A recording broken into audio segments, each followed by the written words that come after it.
In this book, Principles of Evidence, which they teach at law schools in South Africa, one of the things that they teach is about the credibility of a witness and how that credibility is very important in accepting their version.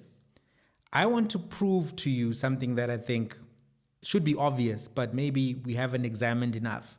And it's this thing. Hazim Mustafa is lying. He's lying. As Dave Chappelle said, insert the Dave Chappelle clip here.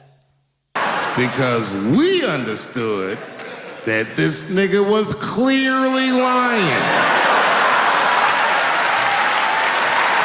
Why do I say that he's lying? Why do I say this? Let's listen to what he said to Sky News. Let's listen to what he said to Sky News. We've been invited to the home of Hazim Mustafa, the Sudanese businessman who has found himself at the heart of what is now known as Farmgate, the political scandal that could see South Africa's president face impeachment proceedings.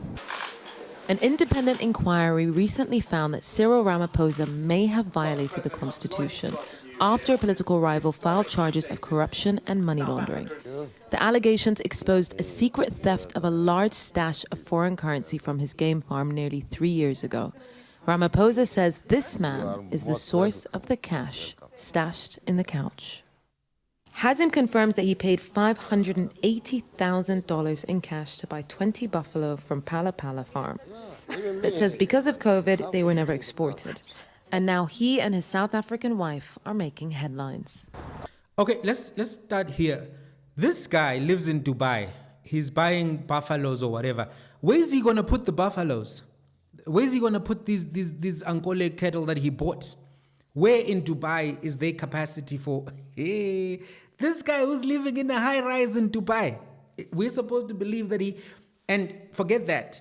He then spends years without collecting any of these buffalo. Right? Not worried about where the goods that he purchased are. Even if we accept his version that 580,000 US dollars, that's a lot of money. You can buy 2 Bentleys with that. I think you can buy 2 Bentleys with that, I'm not sure. But you can buy a lot of Mercedes-Benz vehicles with that. Definitely, I know that for sure. Who on earth has ever paid for a product and never, ever inquired about that product delivery? Even on Take-A-Lot, when you order something and it's even a few hours late, you start to check, you start to track your order. This guy never tracked his order. He's lying. Dave Chappelle, come in. Because we understood that this nigga was clearly lying. I'm shocked for sure why they put it there, you know. Why didn't send it to the bank? It's also questions there. On the 23rd of December 2019, Hazim lands in Johannesburg with $600,000 in cash. 2 days later, on Christmas Day, he drives to Phala Phala farm. He hands over $580,000 for 20 buffalo, then leaves South Africa the next day. It's a lie. It's a lie. If you have 600,000 US dollars in your bag, I'm assuming he had a duffel bag. Go ahead and get your money, duffel bag, boy. So he had this duffel bag, 600,000 in the duffel bag. Then he spends 580,000. He's left with 20,000 rands, $20,000 change, and he's not worried about liquidity and how he's going to get where he's going or any of those things. He's lying. He's lying. Nobody spends all of their money in one shop like that. You come in on the 23rd. Already you are able to find a farm, buy Ankole or whatever he was buying, and then you leave just 2 days later. You spent all your money on one farm, all your cash in one farm. He's lying. There's no way on earth that's a real thing. But that's not even the biggest lie. Let's go. Farm. Ramaphosa tells staff to deposit the cash, but after he leaves, it's transferred from the safe to the cushions of a couch. According to Ramaphosa, this money was stolen. So the money is no longer there. You know, once I gave the money, the ownership of the money has been transferred from me to him. And the receipt is my evidence for the payment. It's by law or by logic sense. None of this was public knowledge until June of this year. At this point, were you aware that the president was involved in the Buffalo sale? From when I hear the news, yeah, this is the first time to really know that he's the owner. He's lying. When you go to the website of Ntabanyoni Cattle, etc., it says so on page 1 of the website that the president is the owner of that particular farm and company. So he can't say that. It says President Cyril Ramaphosa on the website. I checked it. I've got a picture of it. He's lying about that. Because if you saw the structure, for the farm, it's belonged to trustee. And this trustee, I think, belonged to his family. He's lying. This guy says, I don't know who owned the farm. But now all of a sudden he knows details that we only discovered in the Public Protector report and in the Section 89 report, which came out in November. He's saying this thing is owned by Tivashe Trust, which is owned by Cyril Ramaphosa, who's the president. How do you know that information? How do you know? You just came to buy Angole. How do you know? All of a sudden you are well versed in all of the details of the ownership structure, which everyone else got to find out when they read reports on the issue. Guy, you're lying.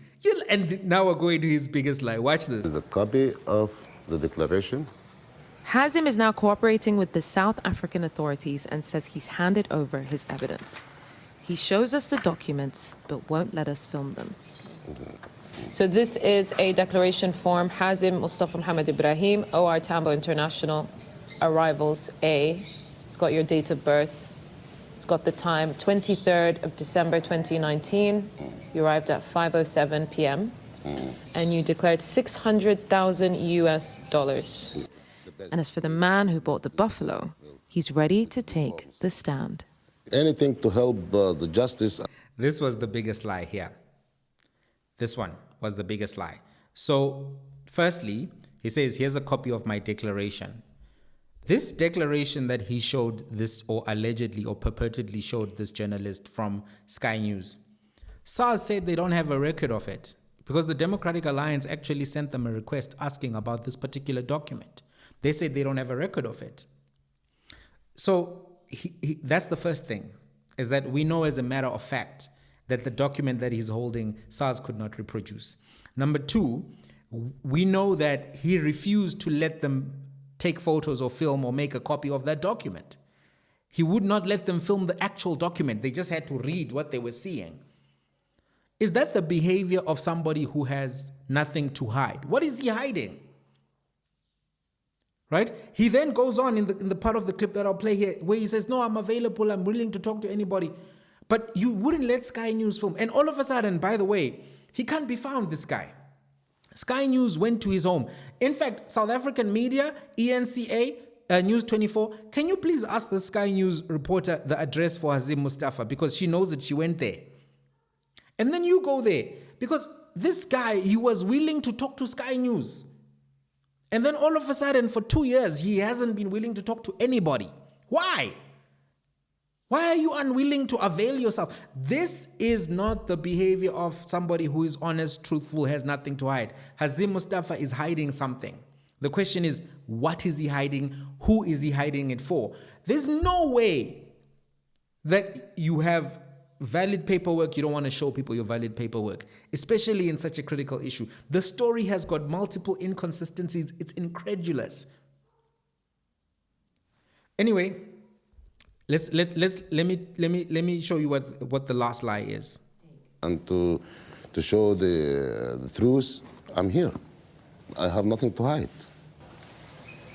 Back in the safe and not in the couch. Uri, anything to help.